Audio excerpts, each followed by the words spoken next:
Hey everyone, I wanted to do a quick breakdown of the Sukokomon team, also known as the Sucrose Pokemon team, and go through the rotation, specifically how I learned to play it. Before we get started, I do want to mention that I do stream on Twitch, so be sure to come and say hi. I've seen a lot of people say that the rotation is really difficult and ask if they can switch out X character for Y. So I want to give a beginner's explanation of the team composition and rotation. If you're looking to skip to a particular section of the video, I'll have the timestamps in the description and in the comment section. Also, I know that there's a lot of people testing out different versions of this team, but this video will focus on the original team and why certain substitutions don't work. This team is made up of Sucrose, Kokomi, Fischl, and Xiangling. Starting off with the team comp is Sucrose. Sucrose will use a 4-piece Iridescent set focusing on EM. For her weapon, Sacrificial Fragments is the best choice, but Magic Guide and Hakushin Ring could also work.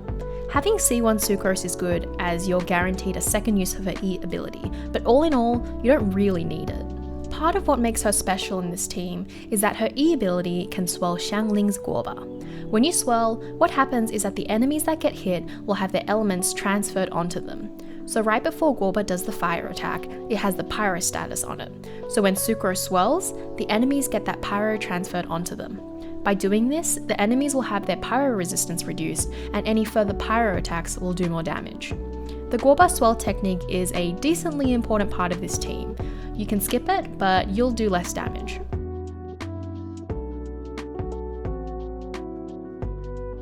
As for character substitutions, none of the other characters can do this Guoba swirl technique. Additionally, Sucrose also contributes to this team by increasing the elemental mastery of teammates with the same element as her swirl effect. Next is Kokomi. Kokomi will use a 4-piece Tenacity set, or the new Clam set if you have that, and a Thrilling Tales for the attack buff. You'll probably need to run an energy recharge sands so that you have enough energy to get your Q ability up in time. Kokomi's role here is to provide off-field Hydro application, hold a TTDS, and to heal.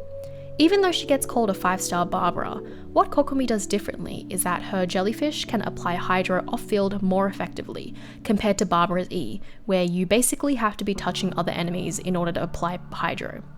Additionally, her passive allows you to have her Jellyfish on-field for a long time, compared to the relatively short duration of Mona's E skill. Xingqiu can't be a direct substitution, as his rain swords will only hit enemies when you normal attack, and thus you lose a lot of the Hydro application when you're dropping your abilities. Then we have Fischl. Fischl will use a 2-piece Thundering Fury set with a 2-piece Gladiators or Shimenawa set, and a stringless bow. Another good choice would be the Elegy for the End, but that's a 5-star, so not everyone will have that. Windbloom Ode is also another option, but that's only for players who participated in that event.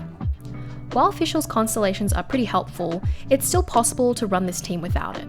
Fischl, or Oz, gives off-field electro damage without needing to auto-attack, and particle regeneration, which is definitely needed in this team.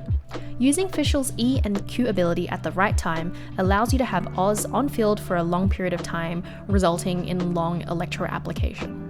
Looking at other Electro characters, units like Electro Traveler, Razor, Kaching, and Sara can't provide consistent off-field Electro damage. Lisa and Beidou both have high energy requirements and don't generate enough energy to fund a team that already needs a lot of energy. Lastly, while Spal may seem like a good replacement at first glance, you actually lose some damage that comes from Fischl's Ascension passive, as well as continuous Electro application that doesn't require attacking, and some of the Electro-charged reactions. Lastly, we have Xiangling. Xiangling will use a 4-piece emblem set and has the choice of a couple of weapons. The original video uses an R5 Kitane Spear, but you can also use the Catch or Wave Breaker's Fin with refinements. Xiangling's role here is to deploy Guoba, which gets swirled by Sucrose, and her Pyronado. Having a C4 Xiangling is recommended as your Pyronado will last longer, but it's okay if you don't have it. In this team, Xiangling is the one doing the most damage, and her Pyronado will continue to spin when you switch characters, so that Sucrose can keep swirling. Units like Amber, Yanfei, Yoimiya, Klee, Diluc, and Hu Tao can't fulfill this requirement, and require them to be on-field, amongst other things. Units like Torma and Xinyan can't provide enough pyro, and are generally not built to do the majority of damage. While Spennet can be built for damage, his pyro application won't be able to keep up with all the other elements, and he's also probably better off being run in another team. Onto the rotation. At first glance, it seems super complicated, but once you understand why it's there, it'll be a little bit easier. Just as a quick side note, if you don't have C1 Sucrose or a sacrificial fragments, don't worry about the multiple Guoba swirls. Just replace those E attacks with normal attacks. Now, onto the rotation. To start, you drop Oz, the jellyfish, and then Guoba, in this order. We do this in this order so that we can get electrocharge reactions, transfer the TTDS buff onto Xiangling, and deploy Guoba so that it can get swirled by Sucrose. Doing it in other orders will result in the wrong character getting the buff, Guoba not being able to be swirled in time, and a loss of reactions. Then we have this string of Sucrose's attacks. The normal attacks help to time your Guoba swirl. Another way to time it is to press Sucrose E when you see an exclamation mark above Guoba. Personally, I wouldn't recommend this, as sometimes it's hard to see Guoba when there's a million numbers on screen. Next is basically dropping everyone's Q abilities in reverse order. So we start off with Xiangling's Pyronado, who still has the attack buff from before. Then we use Kokomi's Q to refresh her jellyfish. We then want to use Kokomi's normal attacks to get vaporized damage. We do normal and charge attacks to apply Hydro for Pyronado to vaporize, and dash to stave on stamina. The attacks you do here are pretty flexible, so it's okay if you miss a charge attack or normal attack. Next we use Fischl's Q to get Oz back on the field, and then switch back to Xiangling to get Guoba again. At this point, we have Oz, the jellyfish, and Guoba back on field. Sound familiar? We switch to Sucrose and do the normal attack trick to time her Guoba swirl, then drop her Q. If all goes well, her Q ability will infuse with Hydro, and you want this so that you can have continuous Hydro after the jellyfish expires. After a while, Guoba will expire as well, and you'll use Sucrose's normal attacks whilst her Q is swirling Hydro, and Oz is providing Electro, giving you Electro charged. You do this until Oz disappears and start the sequence all over again.